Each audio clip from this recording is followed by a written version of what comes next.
नमस्कार। हिंदी व्याकरण के अध्यापन में आप सभी का स्वागत है। आज हम व्याकरण का एक महत्वपूर्ण अंग समास इसके बारे में सीखेंगे।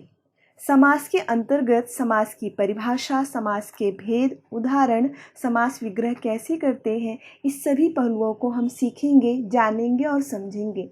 तो हम शुरुआत करते हैं समास की। समास शब्द का विग्रह है सम धन आस। सम अर्थात पास और आस अर्थात रखना। समास का अर्थ हुआ पास रखना, शब्दों को पास में रखना अर्थात समास होता है। अब समास की परिभाषा देखते हैं। दो या दो से अधिक शब्दों को मिलाकर एक सार्थक शब्द बनने की प्रक्रिया को समास कहते हैं। समास के लिए दो या दो से अधिक शब्द हो और उसका एक अर्थ हो, इसलिए हम सार्थक शब्द यहाँ पे इस्तेमाल किए हैं। सार्थक शब्द बनाने की प्रक्रिया को समास कहते हैं। हम उदाहरण देखते हैं, जैसे रसोई घर, राजकुमार, प्रतिदिन, त्रिभुज इत्यादि। ये आपके समास के उदाहरण हो गए। समास को जानने के पहले कुछ समास के शब्दों को जानना आवश्यक है, क्योंकि इन शब्दों का प्रयोग कहीं कहीं किया जाता है। तो पहला शब्द आपका है समस्त पद। समस्त पद का अर्थ होता है समास विधि से बना नया शब्द। समास विधि से जो नया शब्द बनता है उसे हम समस्त पद व्याकरण की भाषा में कहते हैं। पूर्व पद अर्थात पहला पद। कहीं कहीं पे व्याकरण में पूर्व पद शब्द का प्रयोग किया गया है और उसका अर्थ होता है पहला पद। उत्तर पद अर्थात दूसरा पद। उत्तर पद के लिए दूसरा पद का प्रयोग किया गया है। समास विग्रह का मतलब होता है जो पूरा पद है, जो समस्त पद है, उसका विग्रह स्वरूप में करना अर्थात समास विग्रह कहते हैं। ये चारों बातों को हम उदाहरण के हिसाब से देखते हैं। उदाहरण, जैसे यहाँ पे उदाहरण में आपको राजकुमार दिखाई दे रहा है। जो राजकुमार, तो राज जो है वो आपका पूर्व पद कहा जाएगा, जिसे हम पहला पद कहते हैं। राज जो शब्द हो गया वो आपका पूर्व पद या जिसे हम पहला पद कहेंगे। दूसरा जो है कुमार, कुमार जो है उसे दूसरा पद कहेंगे और उसे और क्या कहेंगे, उत्तर पद। पूरा जो राजकुमार है उसे हम समस्त पद कहेंगे। समस्त पद आपका राजकुमार हुआ, पूर्व पद या पहला पद आपका राज हुआ और कुमार जो है उत्तर पद या दूसरा पद कहेंगे। अब उसका विग्रह करेंगे तो कैसा आएगा, राजकुमार का विग्रह होगा राजा का कुमार। समास विग्रह राजकुमार का कौन सा हुआ, राजा का कुमार अर्थात राजकुमार। समास के भेद या प्रकार। समास के मुख्य रूप से 4 भेद है और कहीं कहीं पे 6 भेद भी बताए गए हैं। मुख्य रूप से 6 भेद है और कहीं कहीं पे 4 भी बताए हैं। 4 में अर्थात तत्पुरुष का ही जो दूसरा रूप है। तो समास के भेद के हम नाम देखते हैं। समास के प्रकार, पहला है अव्ययभाव समास, द्वंद्व समास, बहुब्रीहि समास, तत्पुरुष समास। तत्पुरुष समास का ही 2 प्रकार है, कर्मधारय समास और द्विगु समास। इस समास के भेद को या प्रकारों को हम एक एक करके समझते हैं और जानते हैं। तो सर्वप्रथम हम अव्ययभाव समास को देखते हैं। अव्ययभाव समास की परिभाषा देखते हैं, फिर हम देखेंगे कि अव्ययभाव कैसे आप पहचानोगे। तो अव्ययभाव समास में पहला पद अव्यय होता है। अव्यय का मतलब क्या, अव्यय का अर्थ होता है जिन शब्दों में कोई परिवर्तन न हो उसे हम अव्यय कहेंगे। अव्ययभाव समास कहाँ पर होगा, जहाँ पहला पद अव्यय हो और वही पद प्रधान हो। प्रधान हो अर्थात क्या, प्रधान हो अर्थात महत्वपूर्ण हो। जहाँ पे पहला पद अव्यय हो और वही पद प्रधान हो उसे हम अव्ययभाव समास कहते हैं। और एक दूसरा नियम, ये मेरे द्वारा बनाया गया है, आपको अच्छे से समझना आ जाएगा। तो इसका है, जिन शब्दों के प्रारंभ में उपसर्ग लगे होते हैं उसे हम अव्ययभाव समास कहते हैं। उपसर्ग का अर्थ क्या, शब्द के पहले, किसी शब्द के पहले जो लगाया जाता है शब्द उसे हम उपसर्ग कहते हैं। तो अव्ययभाव पहचानने का तरीका कैसा है, जिन शब्दों के शुरुआत में अर्थात प्रारंभ में उपसर्ग लगा होता है उसे हम अव्ययभाव समास कहते हैं। तो कौन कौन सा उपसर्ग लगा होगा, यहाँ पे दिया गया है, यथा, प्र, प्रति, निर, आ, उन, भर ये उपसर्ग लगे होते हैं तो आप पहचान जाओगे अव्ययभाव समास से। हम अव्ययभाव समास का इधर देखते हैं और उसका विग्रह भी देखते हैं। तो पहले अव्ययभाव समास का नाम दिया है, उसके बाद विग्रह दिया है। जैसे उदाहरण में प्रतिदिन, मैंने आपको बताया था उपसर्ग लगा है, उपसर्ग में आपका प्रति उपसर्ग लगा है, इसका विग्रह होगा दिन दिन। यथाशक्ति, शक्ति के अनुसार, और उसका उपसर्ग क्या हो गया यथा। आजन्म, आ जन्म। भरपेट, पेट भर के इत्यादि। अर्थात बच्चों, आपको अव्ययभाव समास पहचानने का सबसे आसान तरीका है कि इसमें उपसर्ग लगे होते हैं, ये एक पहला तरीका हो गया।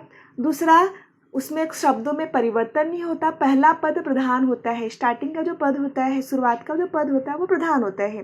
तो पहला पद प्रधान होगा या अव्यय होगा, या आप दूसरा पहचानने का तरीका है उसमें उपसर्ग लगा होगा, तो आप समझ जाओगे ये कौन सा समास है, अव्ययभाव समास है।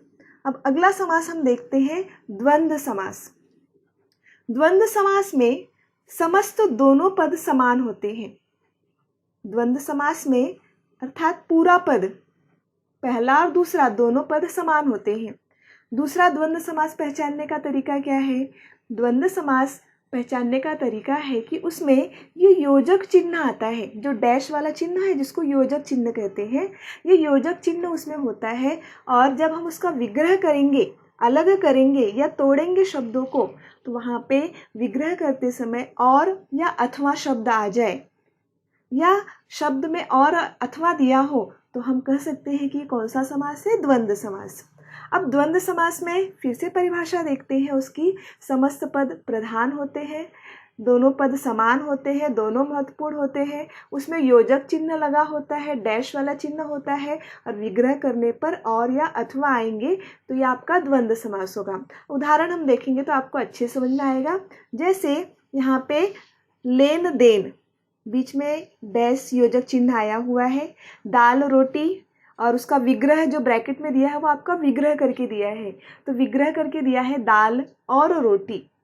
घर द्वार, शब्द है घर द्वार, और उसका विग्रह करेंगे घर और द्वार।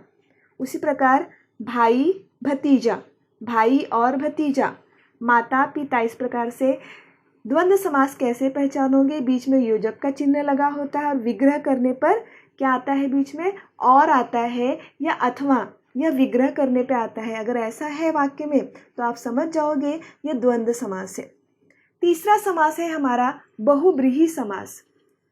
बहुब्रीहि समास में पहला पद और दूसरा पद मिलकर तीसरे पद की ओर संकेत करते हैं।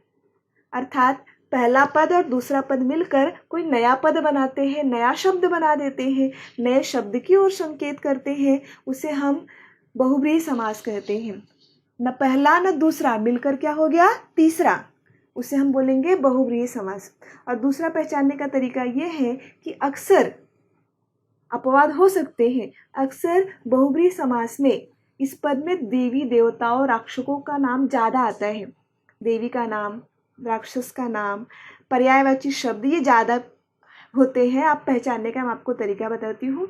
और नियम है इसका व्याकरण की परिभाषा है, पहला पद और दूसरा पद मिलाकर तीसरे पद की ओर संकेत करते हैं तो वो बहुब्रीहि समास होते हैं। चलो उदाहरण के रूप में हम देखते हैं। जैसे पहला उदाहरण है पीताम्बर।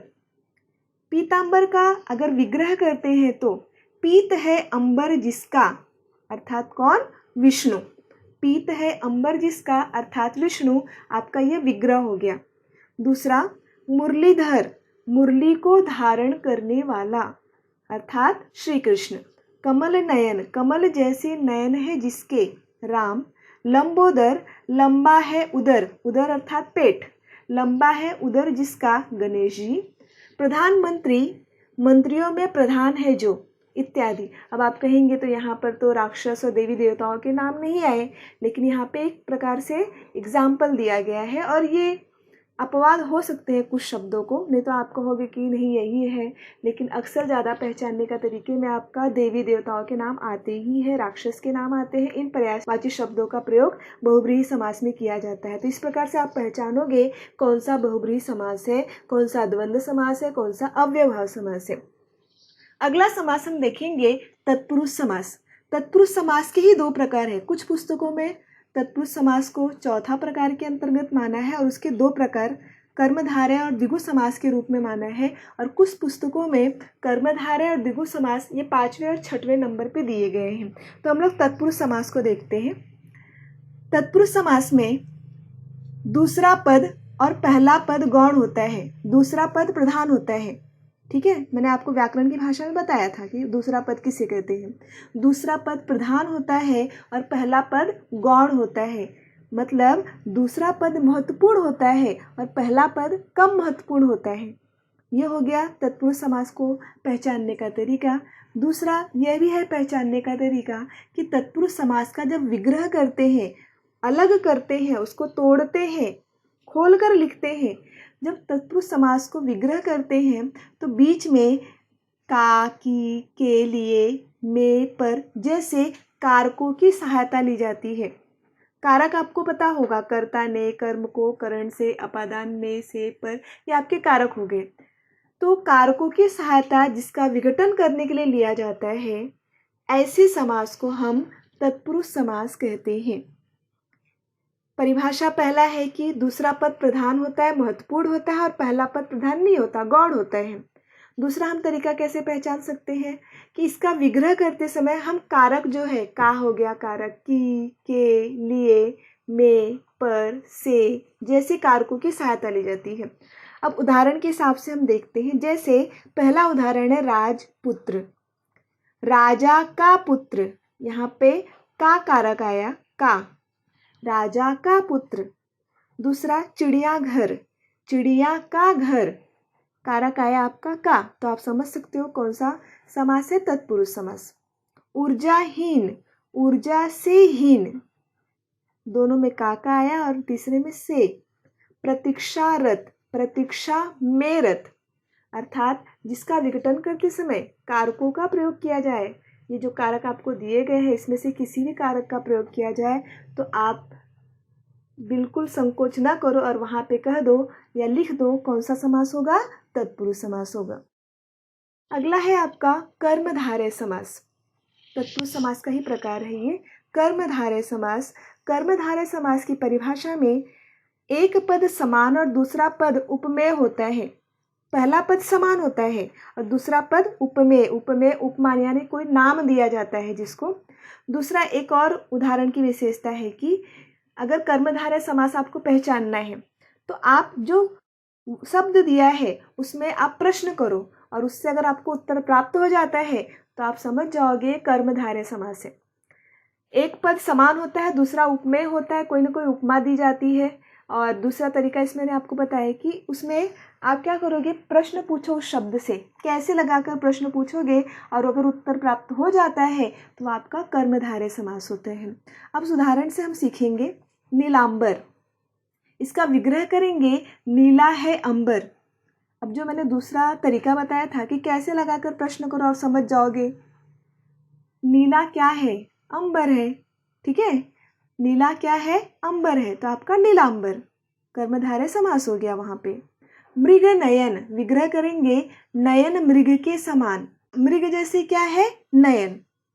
कैसे लगाया ना आपने, ये कोई व्याकरण में नहीं दिया है कैसे लगाकर प्रश्न किया जाए, ये मेरा तरीका है। किस प्रकार से आप कर्मधारय समास को ये दिमाग में रखेंगे तो आपको समझ में आ जाएगी कर्मधारय समास है। उसका परिभाषा तो आपका ऊपर वाला दिया गया है और जो कैसे लगाकर प्रश्न करें और उत्तर की प्राप्ति हो जाए ये मेरे द्वारा बनाया गया है।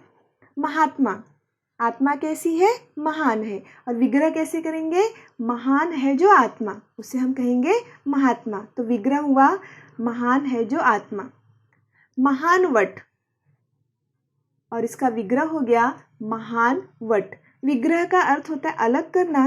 परीक्षा में आपको शब्द दिया है उसका विग्रह करने के लिए आता है या विग्रह किया हुआ है उसका शब्द बनाने के लिए आता है, या आपको परिभाषा पूछता है। ठीक है, तो अगला हम देखते हैं द्विगु समास। द्विगु समास बहुत ही आसान समास है। यह समास में समस्त पद में, पूरे पद में, समस्त पद में पहला जो पद होता है, पहला जो शब्द होता है वो संख्यावाचक होता है, कोई नंबर दिया रहता है, उसमें संख्यावाचक विशेषण होता है, उसे हम द्विगु समास कहते हैं। यानी जिसमें पहला पद संख्या होता है, कोई संख्या 1 2 3 4 जो संख्या है ना, उसमें से कोई भी संख्या हो और उसके बाद समूह का बोध होता है, ऐसे समास को द्विगु समास कहते हैं। द्विगु समास को पहचानने का सबसे आसान तरीका है कि पहला शब्द संख्या होना चाहिए, नंबर वाला होना चाहिए। हम इसे उदाहरण से देखते हैं। त्रिदल, 3 दलों का समूह। कहीं कहीं पे समाहार शब्द का प्रयोग किया गया है और कहीं कहीं पे समूह शब्द का प्रयोग है। आप दोनों में से कोई एक ही लिखना है और दोनों सही है। त्रिदल 3 दलों का समूह या 3 दलों का समाहार। चौराहा 4 राहों का समूह या समाहार। चौराहा 4 राहों का समूह, यहाँ पे 4 जो है आपका संख्यावाचक विशेषण हो गया। नवग्रह, नवग्रहों का समूह या समाहार। नव जो हो गया आपका नंबर हो गया, एक प्रकार का संख्यावाचक विशेषण। सप्त सरिता, 7 सरिताओं का समाहार, तो यह आपका हो गया द्विगु समास। तो मैं ऐसा आशा करती हूँ कि आप लोगों को ये मेरा वीडियो समझ में आया होगा। अगर ऐसे ही आपको वीडियो देखना है तो मुझे मोटिवेट कीजिए। थैंक यू, धन्यवाद।